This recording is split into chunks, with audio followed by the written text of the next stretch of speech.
सुंदर JD law education में आपका स्वागत है। Friends, welcome back to another video. आज की वीडियो में हम बात करेंगे आर्टिकल 18 जो कि बात करता है एबोलिशन ऑफ टाइटल्स। तो आज इस वीडियो में हम सीखेंगे कि टाइटल्स बेसिकली किन्हें कहते हैं। देखिए, ये जो है आर्टिकल 18 भी क्या है, आपका फंडामेंटल राइट है और ये मना करता है किसी भी तरह की, अगर आप किसी भी तरह की इनइक्वालिटी लाते हैं समाज के अंदर, तो ये कहता है कि अगर आप मान लीजिए कि जैसे कि महाराजा, राजा, ये जो राय बहादुर, नाइटहुड, ये जितनी भी टर्म्स थी जो पहले से चलती आ रही थी, इन सबको ये करता है ख़त्म करता है। क्योंकि ये क्या है, कहीं ना कहीं एक समाज में जो है कि क्या, देखिए क्या है कि सारे व्यक्ति क्या है, एक हैं, ठीक है। कोई जन्म से राजा नहीं हो सकता। तो यहाँ हमारे यहाँ पे आपके आपके टाइम पे क्या होता है, अगर कोई प्राइम मिनिस्टर बनता है तो वो उसे अपॉइंट किया जाता है, उसको इलेक्ट किया जाता है। और राजा क्या क्या होता था, सिर्फ वो जन्म से है, तो वो सिर्फ उसमें क्या क्वालिटी है भगवान जाने, ठीक है। तो पर वो राजा है, जैसे ही जन्म हो जाता है वहीं से वो उत्तराधिकारी बन जाता है उसका, ठीक है। द फिलोसफी ऑफ इक्वालिटी, देखिए, in a true democracy everyone should be equal in the eyes of the law and society. देखिए, डेमोक्रेसी में, लोकतंत्र के अंदर क्या है कि हर कोई क्या है, कानून की नज़र में समाज में क्या है, वो बराबर है, ठीक है। 1947 से पहले क्या था, titles were given to people to create a class of loyalist who felt superior to the common man. तो ये जो टाइटल जो थे पहले के जो है टाइम पे 1947 से, वो इसलिए दिए जाते थे कि ताकि उन्हें क्या कहा जाए, लॉयलिस्ट कहा जाए। वो क्या है, एक तरीके से बाकी लोगों से क्या है, कॉमन जो आम लोग हैं उनसे वो ऊपर हैं। तो गोल क्या है आर्टिकल 18 का, to create a classless society where status is determined by merit not by birth और फेवर। तो आर्टिकल 18 का सिर्फ और सिर्फ एक ही टारगेट है कि ये जो है क्लासलेस सोसाइटी का गठन करे। मतलब ऐसा नहीं होना चाहिए कि, मतलब क्लासेस जो बनती आ रही हैं, जैसे हमने ऊपर एग्जाम्पल में पढ़ा कि वो लोग अपने आप को सुपीरियर समझते हैं, तो ये क्या है, सिर्फ और सिर्फ मेरिट से। तो जिसका जो हक है वो वैसे वो मिलना चाहिए। सिर्फ जन्म कहीं पे हो गया है तो वो जन्म से वो व्यक्ति वैसे नहीं माना जाएगा, और फेवर से नहीं, फेवरेटिज्म को भी ये खत्म करता है। तो आर्टिकल 18 का क्लोज 1 कहता है, no title not being a military और academic distinction shall be conferred by the state. तो देखिए, कोई टाइटल, बस वो कौन से टाइटल हैं, जैसे कि मिलिट्री के हो गए, एकेडमिक के हो गए, ठीक है, किसी को डॉक्टर कहते हैं हम, तो ये जो टाइटल है, प्रोफेसर कहना, तो ये जो टाइटल है ये सब ठीक है, क्योंकि ये भी क्या है कि आपने पढ़ा है, मेहनत की है, तब आपको मिला है। आपका कहीं जन्म हुआ है उससे नहीं मिला है वो आपको, ठीक है ना। तो ये वाले टाइटल ओके हैं, लेकिन कोई भी बाकी के जो टाइटल हैं वो स्टेट आपको नहीं दे सकता। This clause puts a restriction on the state government from giving any titles to any citizen और फॉरेनर। तो ये जो है, ये आर्टिकल 18 क्लोज 1 जो है, ये रेस्ट्रिक्शन लगाता है, क्लियर रेस्ट्रिक्शन लगाता है गवर्नमेंट के ऊपर कि वो किसी को भी इस तरह के टाइटल नहीं दे सकते, चाहे वो हमारे देश का नागरिक हो या फिर बाहर देश का व्यक्ति हो। तो देखिए, इंग्रेडिएंट्स क्या हैं 18 क्लोज 1 के, ये प्रोहिबिशन करता है, the state can not confer any title. ये कहता है कि जो स्टेट जो है किसी को भी कोई टाइटल नहीं दे सकता है। एक्सेप्शंस क्या हैं, देखिए, मिलिट्री डिस्टिंक्शंस हैं, एग्जाम्पल परमवीर चक्र हो गया, ये सब क्या है, ये सब अलाउड है। तो ये सब चीज़ें ओके हैं। एक्सेप्शंस क्या है, एकेडमिक डिस्टिंक्शन, जैसे मैंने कहा कि किसी को डॉक्टर, प्रोफेसर, ये सब आप कह सकते हैं, ये सब क्या है एकेडमिक जो है, क्योंकि ये अर्न की जाती है, मेरिट के बेस पे मिलती है। आपका जो जन्म सिद्ध अधिकार नहीं है। अगर आप प्रोफेसर के घर में पैदा होंगे तो ज़रूरी नहीं है कि आपको प्रोफेसर कहा जाएगा, आपको उसको लिए पीएचडी करनी पड़ेगी, ठीक है ना। और फिर जो है पीएचडी करने के बाद भी आप प्रोफेसर नहीं बनते, आपको जो है पढ़ाते जाना है, फिर आप असिस्टेंट प्रोफेसर बनेंगे, एसोसिएट बनेंगे, फिर जाके प्रोफेसर बनेंगे। तो समझ रहे हैं, तो ऐसे नहीं बन सकते। एप्लीकेबिलिटी क्या है, देखिए, applies to both citizens and non citizens within India. तो दोनों के लिए, चाहे वो भारत के नागरिक हों या फिर बाहर देश के रहने वाले हों और वो इंडिया के अंदर हैं। तो एग्जाम्पल है, the government of India can not give the title of king और lord to a wealthy businessman. तो जो है इंडियन गवर्नमेंट जो है किसी को भी इस तरह का टाइटल नहीं दे सकती, किसी को राजा या फिर किसी को लॉर्ड, चाहे वो, मतलब अगर वो कोई काफ़ी अमीर आदमी है तो। अच्छा, एक चीज़ बताइए, हम जजेस को कहते हैं माई लॉर्ड, योर लॉर्ड, तो क्या ये ओके है क्या?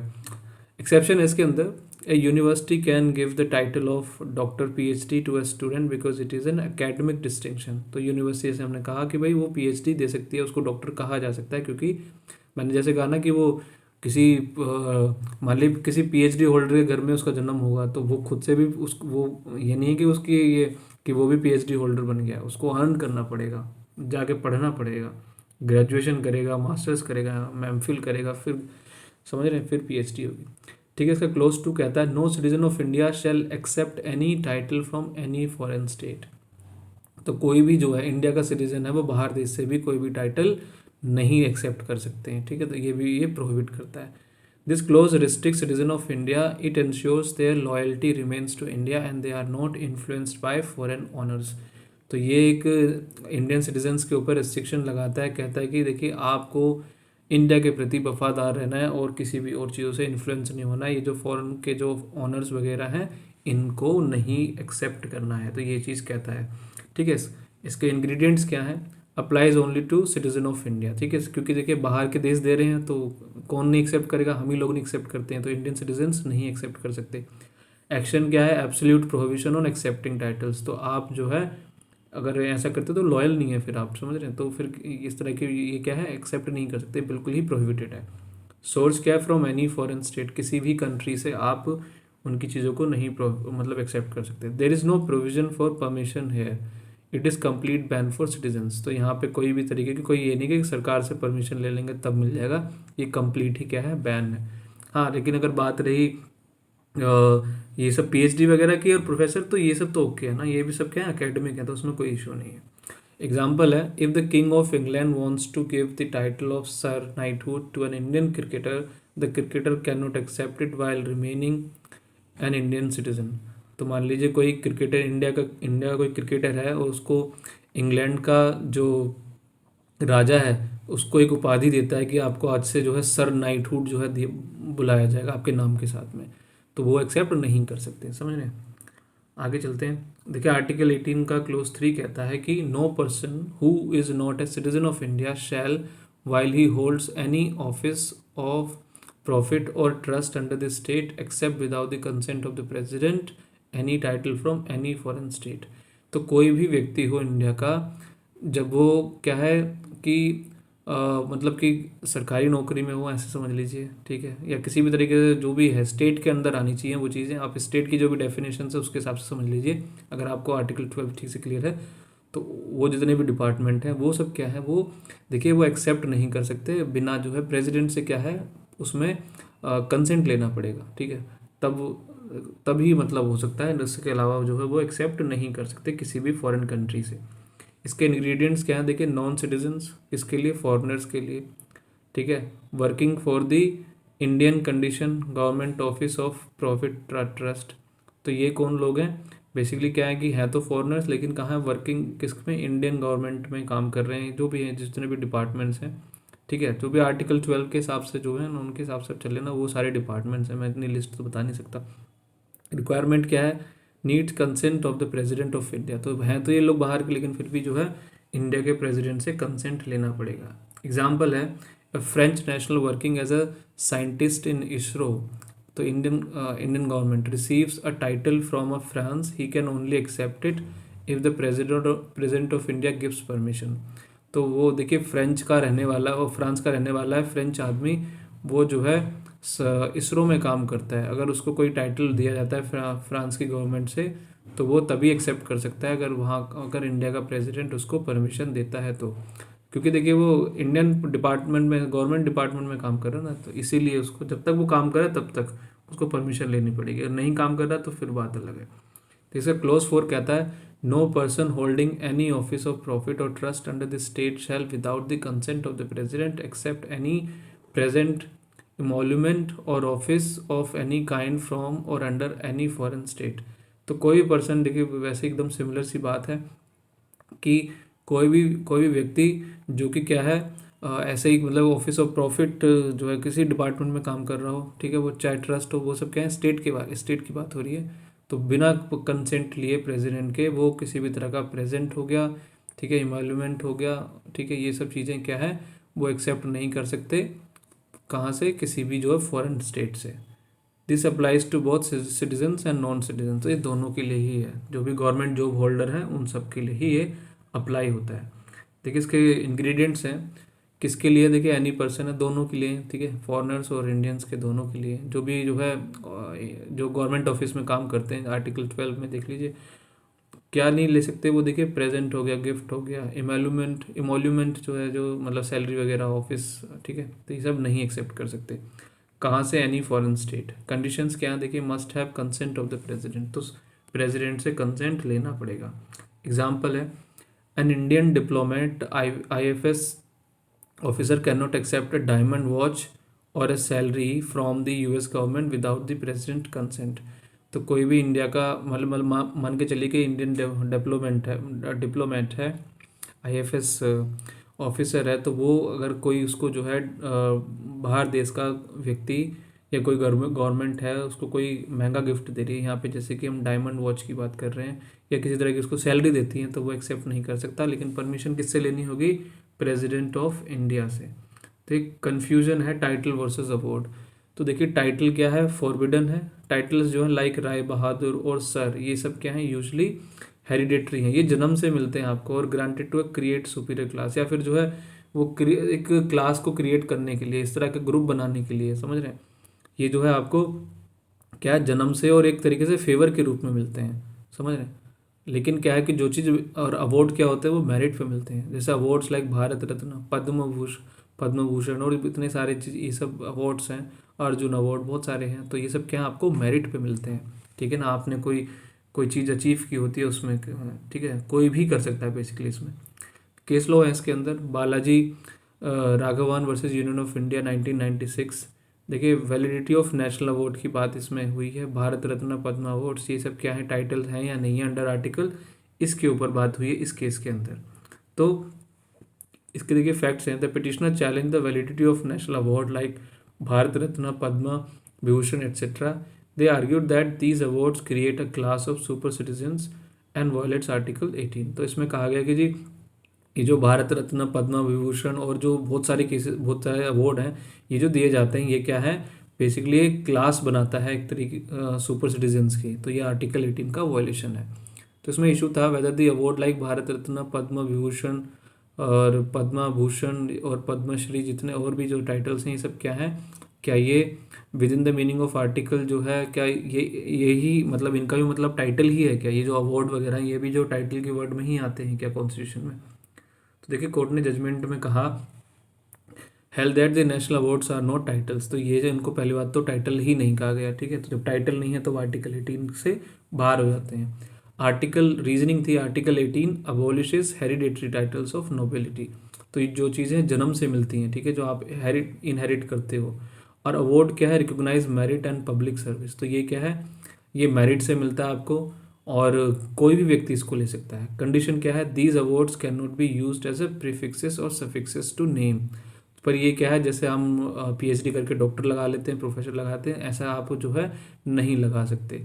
You can not write Padmashri Sachin Tendulkar और ऑन लेटर हेड्स, ठीक है, तो आप इस तरीके से जो है आप अपने उसमें नहीं लगा सकते। लेकिन मैं आपको एक चीज़ बताऊं, because I have studied in Ambedkar university, पर उसमें क्या है कि अगर आप यूनिवर्सिटी का नाम देखेंगे तो मुझे याद है Bharat Ratna doctor BR Ambedkar university, इस तरीके से नाम है यूनिवर्सिटी का। तो क्या ये जेन्युइन है कि नहीं? अभी मुझे अचानक से आपसे बात करते करते मुझे दिमाग में ये बात आई, ठीक है। और anyway if miss use the award can be forfeited. अगर आप उसका गलत इस्तेमाल करते हैं, जैसे यहाँ सचिन तेंदुलकर ने अगर ऐसा लिखा, तो ये क्या होगा? उससे वापस ले लिया जाएगा, ठीक है। अगला केस लो है Indira Jaising versus supreme court of India. Topic है इसमें डेजिग्नेशन ऑफ सीनियर एडवोकेट। तो क्या सीनियर एडवोकेट कहा जा सकता है? ये भी क्या हेरिडेटरी है या टाइटल है एक तरीके से? तो इसके फैक्ट हैं, the petition challenge the system of designating lawyers as senior advocates by the supreme court, high court, ठीक है। तो इसमें बेसिकली क्या था कि जो जो सीनियर एडवोकेट्स हैं सुप्रीम कोर्ट के या फिर हाई कोर्ट के, उनको क्या है कि डेजिग्नेशन दिया जाता है कि उनको, मतलब बाकी जो एडवोकेट हैं वो भी हैं, लेकिन उनको यहाँ पे सीनियर एडवोकेट्स की वो दी गई। It was argued that this create a separate class of lawyer and might violate article 14 and 18। तो इससे ये कहा गया कि ये भी क्या है? एक अलग से क्लास क्रिएट करता है अलग तरह के लॉयर्स की, मतलब बड़े हैं, मतलब बाकी सबसे अलग हैं, ठीक है, जो कि वायलेशन आर्टिकल 14 का, इक्वालिटी का और 18 का। तो जजमेंट थी the court upheld the designation, पहले उन्होंने कहा कि नहीं ये कोई इस तरह के टाइटल नहीं है। रीजनिंग दी गई, senior advocate is not a title of nobility but A recognition of professional merit, standing and experience at the bar. तो इसमें कहा गया कि जो सीनियर एडवोकेट है ये किसी तरह का कोई नोबिलिटी का टाइटल नहीं है, ये सिर्फ एक उनकी जो प्रोफेशनल, जो उन्होंने आज तक जो है इतने लंबे समय से एक्सपीरियंस रहा है बार में, स्टैंडिंग है उनकी इतने समय से, उसका क्या है एक तरीके से रिकॉग्निशन है। It acts as an academic professional distinction which is allowed. तो एक तरीके से ये क्या है, जैसे एकेडमिक, जैसे हमने डॉक्टर और ये सब देखा था, तो ये भी उसी की तरह माना जाएगा। देखिए अगला केस है Madhav Rao Scindia versus union of India. तो ये तो आप जानते ही हैं, ये आपके आज के टाइम पे इनके ज्योतिरादित्य सिंधिया आज के इनके सुपुत्र हैं। टॉपिक है इसमें abolition of privy purses and rulers titles. तो इसमें था कि जो प्रिवी पर्सेस हैं, रूलर्स टाइटल्स हैं, उनको ख़त्म करने का। तो देखिए इसमें फैक्ट से the government try to derecognise the former rulers of princely state and stop their payments privy purses. तो गवर्नमेंट ने, ये इंदिरा गांधी ने किया था बेसिकली, कई तरह के अमेंडमेंट आए थे।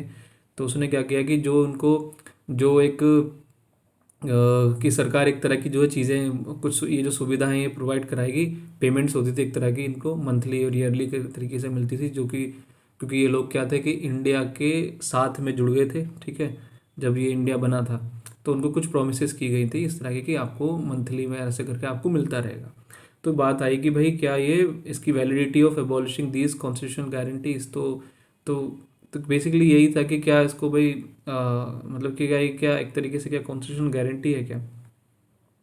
तो बेसिकली आर्टिकल 18 के अंदर कहा गया कि while the supreme court initially struck down the government order on technical ground, the parliament later pass the 26th amendment. तो देखिए सुप्रीम कोर्ट ने जो है वैसे तो इसको ख़त्म कर, मतलब इसको डिक्लाइन कर दिया था, लेकिन फिर भी आर्टिकल क्या बोलते हैं 26th अमेंडमेंट आया, जिससे क्या हुआ, इम्पैक्ट क्या रहा, this amendment finally abolish the title of ruler, Maharaja etcetera, aligning fully with the spirit of article 18।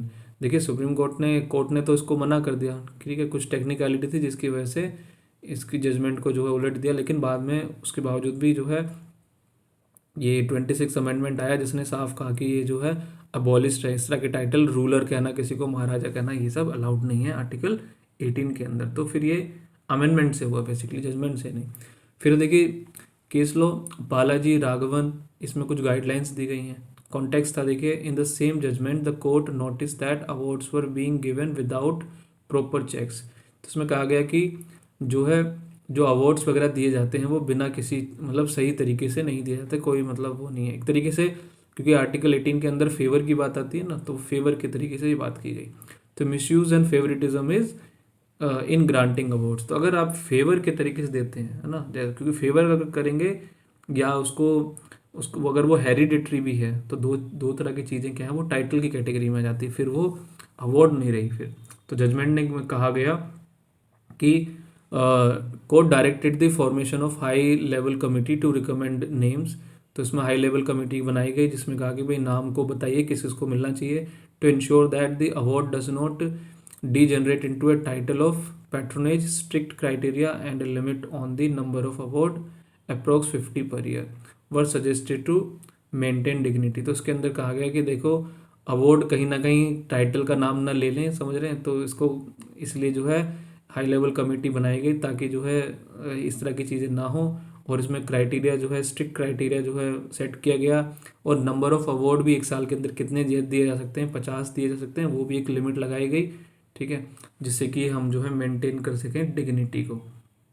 देखिए समरी है, तो क्या अलाउड है क्या नहीं। देखिए क्या प्रोहिबिटेड है, जो भी हेरिडेटरी टाइटल है, महाराजा, नवाब, ठीक है, अगर आप अपने नाम के साथ में इनको लगा, अगर अवार्ड को भी अगर अपने नाम के साथ में अगर पद्मश्री लगाते हैं तो ये भी अलाउड नहीं है, और फॉरेन टाइटल्स जो है सिटीजन्स के लिए वो भी अलाउड नहीं है। Gift for others officers without consent, अगर वो गिफ्ट भी लेते हैं तो वो भी अलाउड नहीं है। और क्या अलाउड है, देखिए मिलिट्री डिस्टिंक्शंस, मेजर, जनरल, ये सब क्या है अलाउड है। एकेडमिक डिस्टिंक्शंस क्या है, डॉक्टर, इंजीनियर, ठीक है, ये सब क्या है, ये सब ओके हैं, और अवार्ड वगैरह भी ओके हैं, और प्रोफेशनल डेजिग्नेशन, सीनियर एडवोकेट भी क्या है, सब कुछ ओके हैं, ठीक है। ये हमारी कंक्लूजन है, और आपको अगर वीडियो अच्छी लगी है तो प्लीज़ वीडियो को लाइक करें, शेयर करें, चैनल को सब्सक्राइब करना ना भूलें। और कोई सजेशन है, किसी भी तरह का सवाल है, क्वेश्चन है तो प्लीज़ कमेंट में लिखें। Thank you so much for watching. सुंदर जेडी लॉ एजुकेशन।